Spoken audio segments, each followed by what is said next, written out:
Hello everyone. My name is Diblex Lesalon and karibuni sana to this special segment. I'm joined today here by Kyle Buster, curator at the Watamu Snake Farm from the Taylor Ash Foundation. Karibu sana Kyle to the show. Thank you so much. Thanks for having us.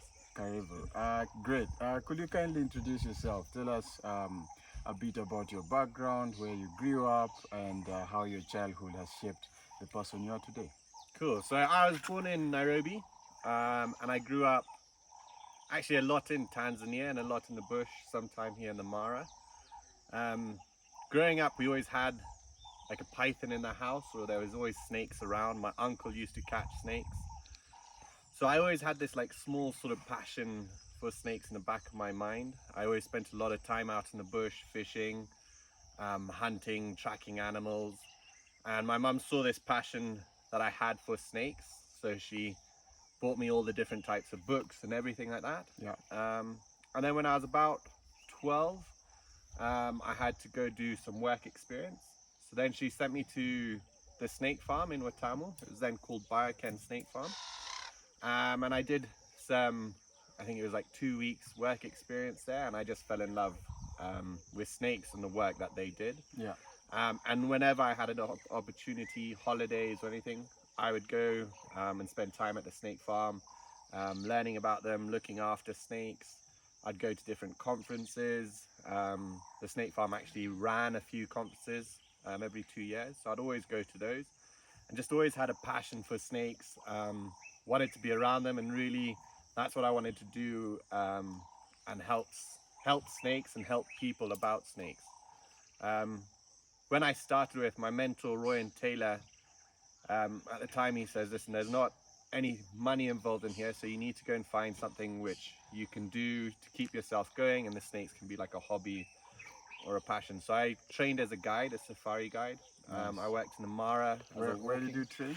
I trained in Botswana. Botswana. Cool. Again, I'd always seen videos and photos of Botswana and fell in love with it. So when I saw that I could go and train there, I jumped on that opportunity. I trained to become a walking guide. I then worked in the Mara here, and wherever I was working, I worked in Laikipia, I worked in the Mara, I was always trying to do stuff with snakes. So going into the communities, going to camps, talking to people about snakes, we shouldn't kill them. Yeah.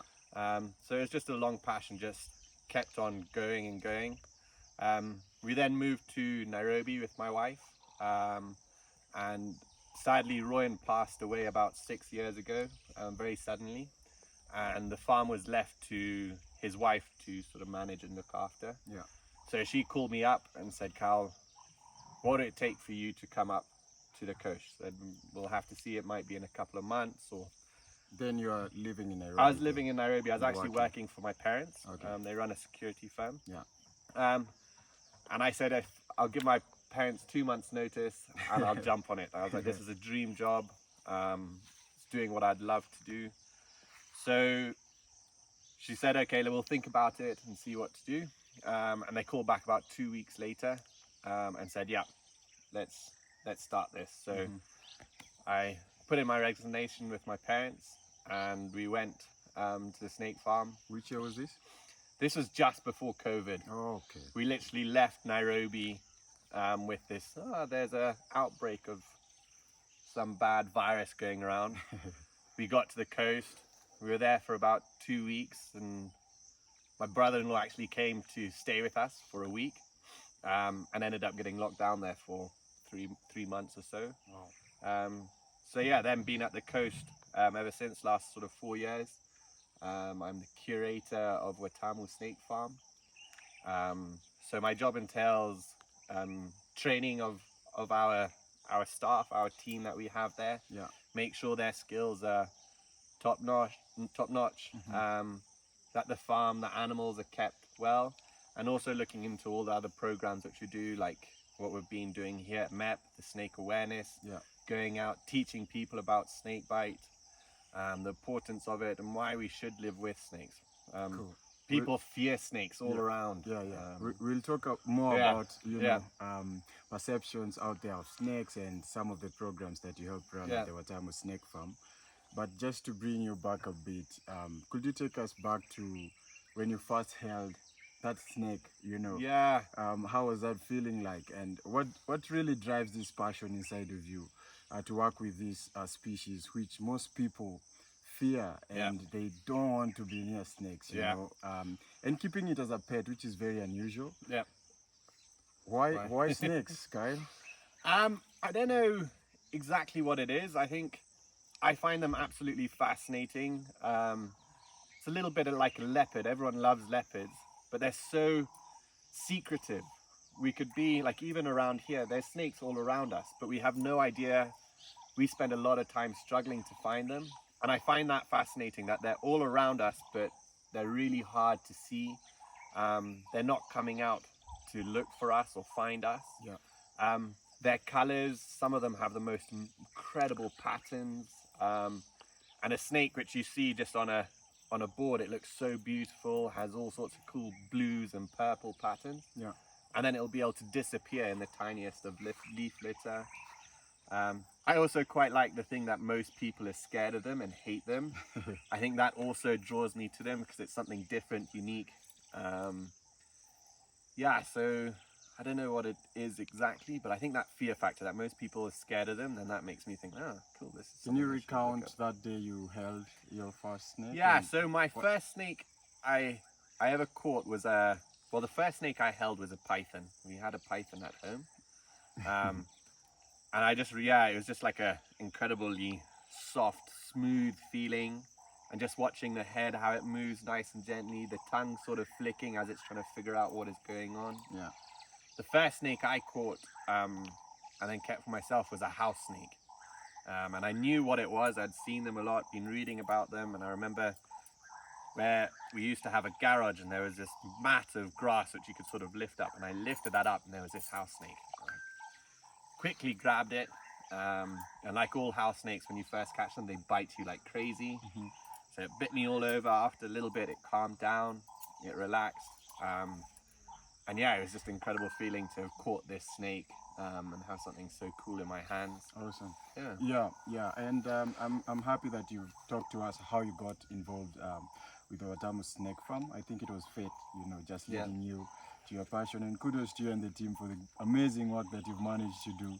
Just coming out here, educating people, passing on that knowledge and changing the narrative and the perception of people and how they view snakes. Yeah. Could you take us through some of the programs that you helped run at the Watamu Snake Farm? Yeah, sure. So the main one is our snake awareness program, like what we've done here. So we go to organizations and we say, okay, we'll train your rangers or your staff on how to be able to live around snakes.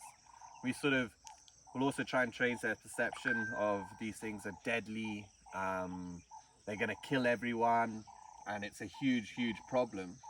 And then you then look into, so like an area, because we've got a lot of snakes in Kenya. So people, if you start trying to educate everyone on all the snakes, they end up getting lost. So we'll narrow down, okay, you're in the Masai Mara. These are like our most venomous snakes that you get in the Mara. And these are the common snakes. If you can learn the ones that are gonna kill you, then you know, okay, those ones will stay away. And the rest of them we can start to keep and try to preserve and look after. Yeah.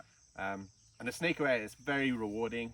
You're going into places where people, 90% of the start of the team, when you arrive there, they put up their hands. I'm terrified of snakes. I hate them. Yeah. And then slowly, a little bit, you try to talk to them, encourage them why they're good, why we should keep them, what are the benefits for them. And then slowly, as you start to go, you see people starting to think, and they're like, oh, actually, yeah, they're not so bad. Yeah.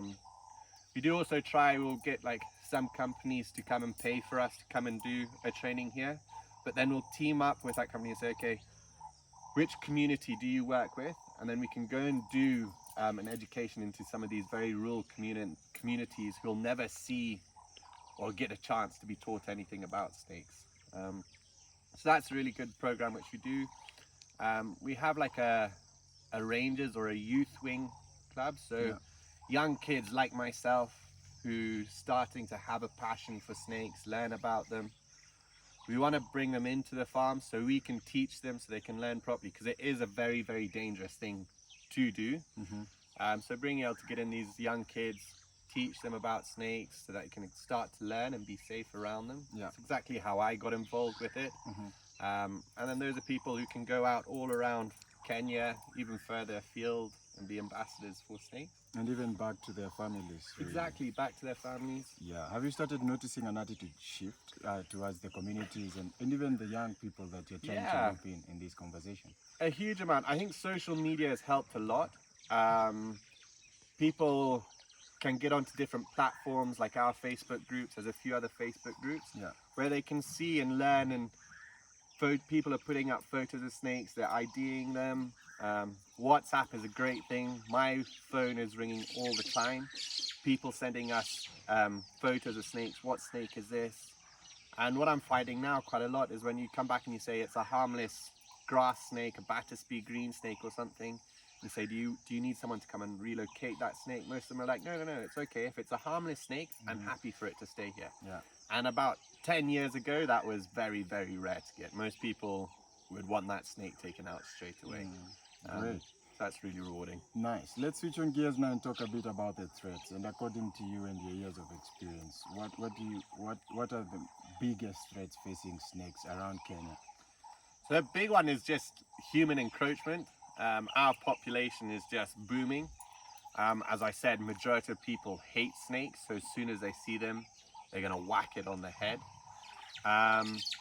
You also got a lot of infrastructure, people are building, so again, you're losing their habitats.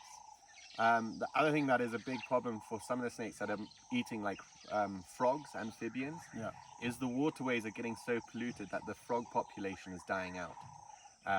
So then they don't have any food and you don't find them anymore. Where I lived in Nairobi, we would go through a season, like a couple of months, and you could catch 30 of these snakes, rhombic night adders. And they were very common, especially during the rainy season. You'd see lots of them. But nowadays, I don't think I've been called for one or seen a sighting of one in 10 years or so. Yeah. And I think a lot of that is from people, a lot of buildings coming up, but then also their food is not as easy to come by. Okay. Okay, great. Let's talk about now the anti-venom production in Kenya. I like what you shared recently about, the venomous and the non-venomous snakes and what to look out for when you're out there, when you meet one. Yeah. And there are a lot of victims, who are dying, who survived some of these snake bites. Could you take us through the state of anti-venom production in Kenya? What to do when you're bitten by a snake, basic first aid for anyone really who is listening to us right now and would want to have that first-hand knowledge, So snake bite is a huge problem throughout the world. Even in Kenya. In Kenya, we estimate about 1,000 people die every year from snake bite. It's a huge amount. There's many more people who are bitten and end up being disabled or have mental trauma for it. And then there's like KWS reckon there's about 44.7% of all human wildlife conflict is snakebite related. Yeah.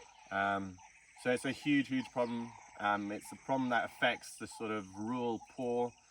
Kofi Annan said it's the voiceless people who are being bitten. It's the people who are living day by day. They're going into the field trying to farm, herd cattle, collect honey, and it's these guys who are getting bitten. Yeah. I always say that if tourists or sort of like our very wealthy middle class or the politicians, if they were the ones who are getting bitten, it would get a lot more recognition. People would concentrate a little bit more on it. But unfortunately, it is the voiceless. So it's people like us who sort of start to learn to try and elevate this and get people to really think about snakebite, how we can help, how we can stop it. There's no one making anti-venom at the moment in Kenya. Okay. It is in the mandate, so it is something which we are wanting to do, or Kenyans are wanting to do. We are in some talks with a few different organizations in Kenya to see how we can collaborate together. Of course, we've got the snakes, we've got the ability to be able to milk these snakes of their venom, which is the raw material to make an anti-venom. So we're trying to collaborate with people so we can start to think about how to create an antivenom and have something here. The problem is it's quite a long process to get an antivenom going. So there needs to be something in that middle ground which can come in and start being used while Kenya is producing its own antivenom. Okay. And I think it would be great if we can produce our own antivenom, even to be able to expand it out to East Africa and probably even Africa. At the moment, it's only South Africa who create an antivenom. Okay. But even that, there's been a huge shortage of their antivenom. People are really struggling to get it. So if Kenya can come and fill that gap, it could be an incredible thing. Absolutely, Yeah. certainly agree. And I'm curious to know, Kyle, what has been your biggest challenge and most rewarding success in your career so far? I think the biggest challenge is also just like the communities. You go into some communities, straight away, snakes are sort of believed to be witchcraft or the devil.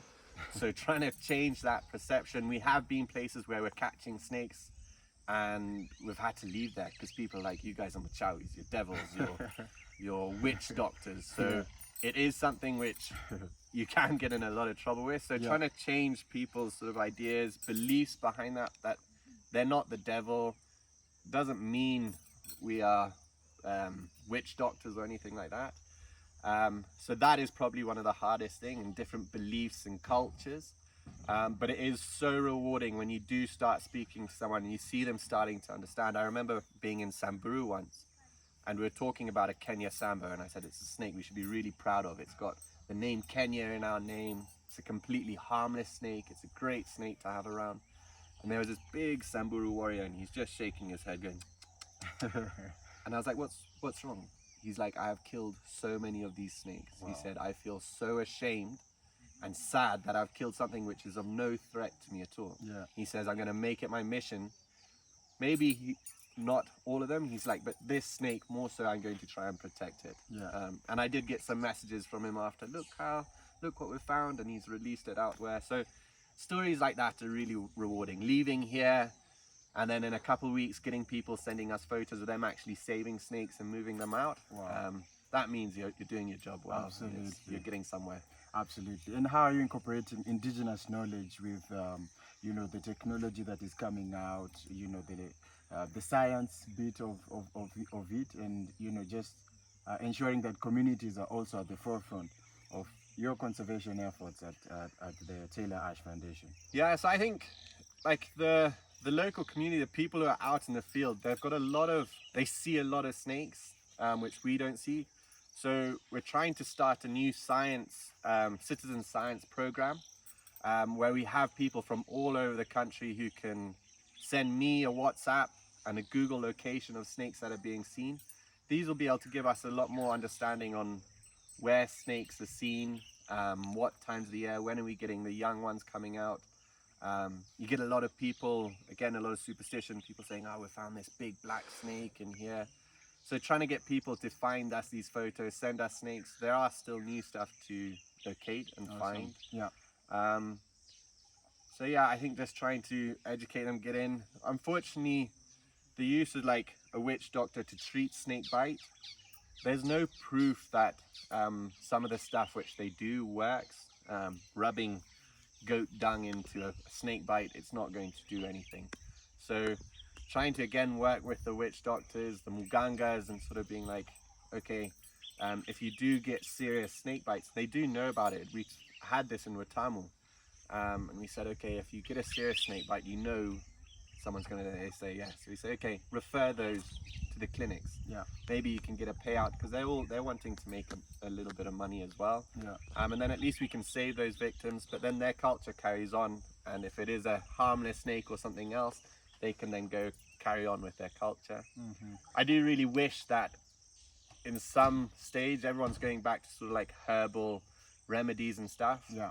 And I know there are people looking into it, and I do hope that at some stage we can find something in one of these plants. There's so much stuff, medicine properties within plants.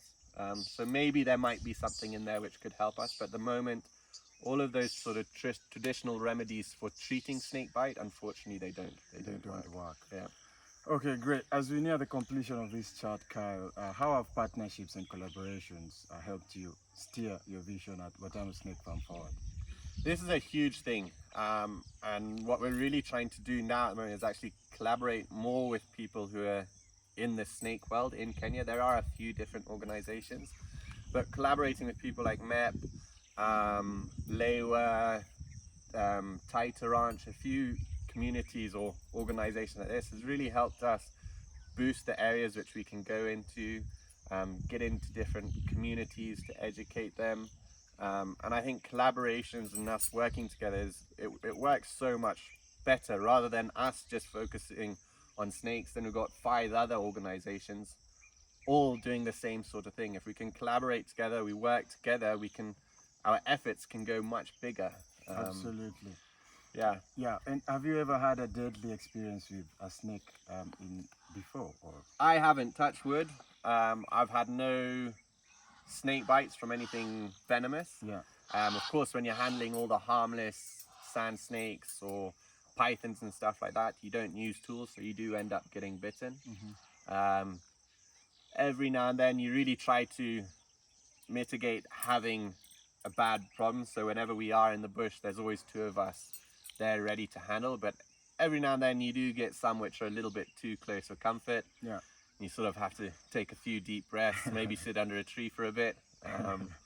But yeah, it's something that's always in the back of your mind. I always say if you're going to be electrician, the possibility of being electrocuted is quite high. Yeah. I'm a tattoo driver. You could end up crashing. Absolutely. So it needs to be in the back of your mind. You need to know what to do, but then just try to be as safe as possible. Great. Kyle, and when you're not, working with snakes or educating people or out there in the communities, spreading the message, what do you do for fun? I'm a big family man, so we like to spend a lot of time with the family, especially in the bush. We do a lot of camping. My other passion is fishing, so whenever I can, I'm out. We live on the coast, so I do a lot of fishing. It's a way for me to sort of calm down, relax. My wife loves yoga and meditation, so I always say that's my yoga and meditation. I can wind down, forget about the world's problems, and just have some fun. Great, great. And what would you tell a young person listening to you right now who would want to get into this space and make a positive impact, not only for a species such as snakes, but for wildlife really, and educating people and making a positive change? Yeah, in the world. for the young guys, really try to, whatever you're passionate about, try if you can work on your passion. My mother-in-law told me that if you work with your passion, you never have to do a day's work in your life. Yeah, because working with something you love, it's easy. I get out of bed every day and I'm happy and I'm ready to go to work. If I'm sat behind a desk doing Excel sheets and trying to figure out, I don't know how much fuel I need, I'm going to be hating that job. So find your passion, do it, but then try to hook up with organizations like ourselves. We do internships. Even like yourselves, there's interns here. Get into these organizations, start young, start learning from the ground up. Yeah. And yeah, you can get a long way. Make sure what you're teaching out there is also factual. A lot of people, you can go onto Google, you can Google a lot of stuff, but a lot of it can also be wrong. I can write something and put it on Google and someone will read it and believe it. Yeah. So make sure what you're giving out is true, is Yeah. fact, and get those people like myself. I'm happy to give out information if it's going to go and help our community, if it's going to save lives, even better. Talk to us and we'll be able to steer you in the right direction. Wow, I love what you've just said there. Learning from the ground up. Yeah, That sums exactly. it up all. And how can our listeners support Watamu Snake Farm and the Taylor Ash Foundation in your conservation efforts? Yeah, so coming to visit us at Watamu, we're open to the public. So even just coming to visit us, have a look around the farm. You can follow us on all our social media, Instagram, Facebook, with TikTok and YouTube we're starting up. Even on our website, if you go onto there are ways to help with giving donations in different ways. You can be a monthly contributor. You can even just come in and say, I want to support one project, and that can really help. But even just spreading awareness and talking to people about what we do and giving people more information on us, that really helps. But yeah, please come visit us in Watamu. We've got an amazing collection of snakes. We're open 7 days a week. Apart from Christmas Day, we like to go and have a rest on Christmas. We do milking demonstrations, but a great way to be able to see snakes in the flesh and learn a little bit. We've got very, very knowledgeable guides. What a great conversation. What a guest. As you can see, we're sitting on collars, elephant collars, but you're chatting about snakes. Every species matter. Thank you so much, Kyle Buster. Thank you so for much. the show, and asante sana for your time. Thank you for having us. Cheers. Definitely.